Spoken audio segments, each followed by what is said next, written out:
A Tall and Small Collection, Season 2, Chapter 26, Confessions to the Unconscious. Quiet. Peace. Finally, there was a moment of calm in the home. Even though everyone was still recovering, they knew they were safe and had drifted off to sleep. Well, everyone except Ashlynn. She couldn't sleep. She dared not sleep. There was a compounding, spiraling fear that they would be gone when she opened her eyes. It would have been so easy for the other borrowers to gang up on the family she knew and loved. The emergency flashlight across the room was aglow dimly, like a flickering candle. It wasn't enough to ease the humans' unease. Were they being watched? Would they, whoever they were, make another attempt? Was this a message for her, or for other borrowers? Were they saying this would happen to others if they befriended humans? Even after helping them, there was such mistrust. It made Ashlynn frustrated and angry. She imagined this was how Soren and his family felt, being watched and small, knowing there was nothing she could do to stop it. So, with her churning mind, Ashlynn stayed awake with the light on her bedside table on, as well as the emergency flashlight in the hallway. The tenseness in her body wouldn't relent, even as she looked at all of the borrowers sleeping. Ray, braced firmly in place, was asleep on his side. Dorian tried to stay up with Ashlynn, but his own ordeal left him exhausted too. They were curled up together with Maisie in the middle. All three slept in the makeshift tent Ashlynn made on the bedside table to shield them from the light that was still on, and it evidently was enough. Ashlynn could see the tops of their heads from under the blankets, Maisie's wavy brown and auburn-kissed hair tussled in between Ray and Dorian's sandy blonde heads of hair. It wasn't them, however, who she was really worried about. It was Soren. Thankfully, borrowers were hardy and more resilient than humans, but not by much. He was stiff and lethargic all afternoon and into the evening. He drank the hot liquids Ashlynn offered him, but it was obvious he needed a good night's sleep, nestled in blankets way too big for him to recover fully by the next day. Ashlynn couldn't help but think over and over that if she were gone just one more minute, she'd be too late. No, he was still here. He was alive. He was going to be fine. That was what she had to remind herself of over and over as she stared at Soren's sleeping form. Unlike his brothers or daughter, Ashlynn insisted on having him sleep next to her on the bed next to her pillow so she could monitor his condition. Even after hours of time on the heating pad and to sleep, he was still having a hard time moving and couldn't quite get warm. Not that it was unexpected. Some of the articles Ashlynn read said that an uncomplicated recovery could take as long as 48 hours to recover from. If Soren didn't feel better by tomorrow afternoon, Ashlynn would have real reason to worry. It was one of the reasons why she wanted him to be close, among other reasons. The blanket, which was hundreds of times his size, was pulled up over his left shoulder, but his left arm and head were exposed. Ashlynn could see the bruises on his face and arms clearer now, which only enraged her. If she ever found out who was responsible, it would be a bad day for those borrowers. Screw the consequences. This was personal. This was family. Her family. Weren't there enough dangers out there for borrowers? People, pets, heights, the elements. Now, their own? Ashlynn's heart swelled as she let out a puff of frustrated air which ruffled Soren's hair. He stirred slightly, which made her pause and wait to see if he would wake. Instead, He nestled further under the blankets around him.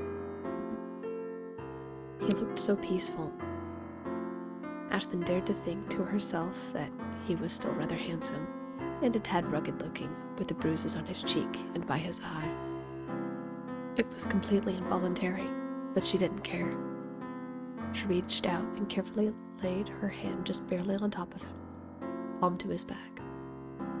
His face and arm were exposed, and Ashlynn took a fraction of a second and delicately brushed the side of her thumb along Soren's exposed arm before setting her thumb down on the bed beside him. It hit her earlier that day, but seeing him there made her really think. She could have lost him. He could be gone, right now. His brothers would be alone and hurt without him. Maisie would never know what a fantastic man her father was, except through second-hand stories. He would be gone, and never know what she had felt in her heart for so long. He would never know how giddy she felt when he walked out of the walls. He wouldn't know that his warmth and his touch made her the happiest woman in the world. Soren wouldn't know how much their talks meant to her, how his laugh and his smile were the last things she thought of for so many nights. Soren would never know this if things were worse. Ashlynn couldn't keep it in any longer. She at least had to say it out loud, even if he didn't hear. Keeping it locked in her mind created an echo chamber of agony and regret. "Soren?" asked Ashlynn, in the softest, tenderest tone she could muster. The sound of her voice sounded oddly muted in the silent apartment. Several seconds passed, and then Soren inhaled deeply, stretching slightly into her touch, but he did not nod or respond. His eyes didn't even flicker open for a second. She wanted to be sure. "Soren, are you awake?" Nothing. Everything in her heart and her head felt like it was about to explode out of her. Heart pounding in her chest, she took a breath and let the words she had kept at bay slip from her lips, whispering the precious secret that it was. I'm so glad you're okay. You had me so scared there for a while, Soren," whispered Ashlynn. "I haven't been that scared in a long time." Soren didn't make a move or show he was aware or conscious. "Soren, I want to tell you something. Something I never told you before. You told me once that you were indebted to me. You told me once that you owed me for saving your life and your brother's life all those years ago. You said you could never pay me back. But you need to know I'm the one who can't pay you back. Not that I'm keeping tally," said Ashlynn. Her voice was shaking, as was her hand that was still around Soren's body. Out of the corners of her eye, she spotted those all too familiar lines that had long since healed on her wrists. They were a harsh reminder of one of those dark times in her life that she tried to keep buried in her memory, but always resurfaced when she noticed them. "The truth is that you saved me first."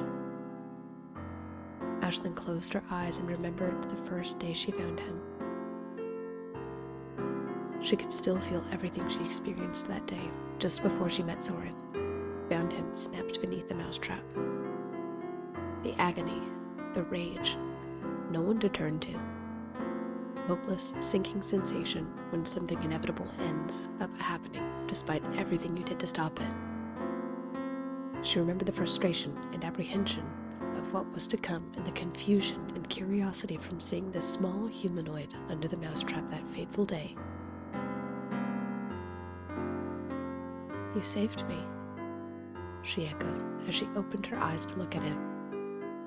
Her fingers curled slightly against Soren.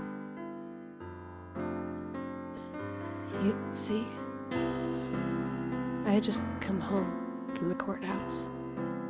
I had to testify against my boyfriend, my fiancé. He was unkind to me, and I thought I could fix him. I was wrong. We were toxic, and I knew it, but I was in love with him. I didn't know what to do. My world felt like it was crumbling. Ashlynn gazed at Soren's features.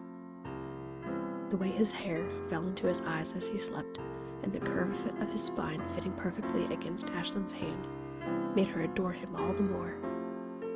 She couldn't stop confessing everything if she tried. Not now. I didn't know what to do. No one was going to miss me anymore. It felt like what happened when I was younger. I figured I would just slip into the bathtub, put on a show, drink a little too much, and then just slip away. She paused for a daring breath. That's when I saw you on the floor. You needed help, and so did I. If that wasn't a sign, I didn't know what was. Soren readjusted slightly under the covers, but was still asleep. Ashlynn paused, just long enough to see if he would open his eyes, but he didn't. She sighed and kept talking. There was something reassuring about saying everything out loud to someone, even if they couldn't hear you. You saved my life, Soren. And I never thanked you for that, said Ashlynn. She felt warm, salty tears stinging the corners of her eyes. They threatened to fall down her cheeks and onto her pillow. He was still out like a light. Her entire body seemed to be vibrating with anticipation. There was a fluttering in her chest, making her anxious, but also excited. If she didn't speak these feelings that made her chest ache and her heart flutter and flip, she would lose the nerve forever. She knew it. There's something else, Soren. I don't even know how to say this, but it's been weighing on my heart. Ashlynn smiled to herself. I don't know when or even how it's possible, but I have to tell you because I don't want to let you go without saying it out loud. No regrets. I'm in love with you. Like a freed river, the emotions came flooding out of her. Ashlynn found an unstoppable smile crossing her face, and she chuckled to herself, feeling ridiculous at how good it felt to say it out loud. She wanted to do it again. She wanted to scream it from the rooftops. Instead, she said it again, like the precious secret it was. I'm in love with you, Soren, she whispered. You've helped me become the person I am. I don't know how you always make me smile and laugh, but you do. I knew the moment I left that day that it was a mistake, that I was afraid. I wasn't sure if it was right or just circumstance that made me feel the way I did. The way I still do. Ashlynn gazed at Soren's sleeping form. I just wanted you to know. I needed to put it out there. I don't expect you to feel the same way. I don't want you to force feelings either. I know you have someone you're interested in. And I'm honestly just happy to even be here in your life. I just want you to be happy. And that'll make my world, because that's what you are. That's what you've become. You and Maisie and Dorian and Ray. Smiled Ashlynn. The nervous thrill of falling for someone made her head spin. At the same time, Seeing him cupped in her hand made her see the one very obvious difference between them. She wasn't sure how it would even work. Would he even want it to work? Because she knew she did. She stared at Soren for a moment longer when a dangerous thought crept into her mind. It crossed her mind before, but everything between her nerves and excitement had her mind in a whole new mentality.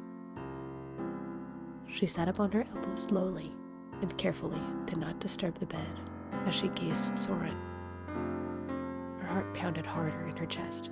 The nerves just below her skin felt electrified.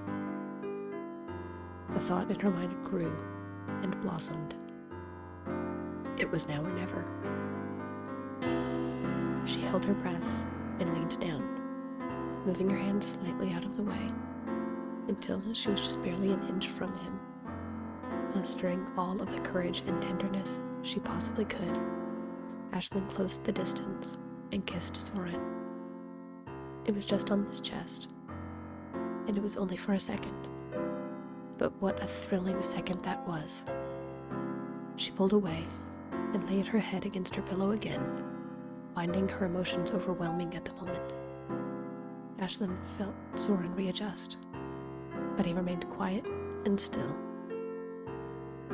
After a little while, her eyes tired, and she let herself drift off to sleep, hand gently placed just over the man she adored.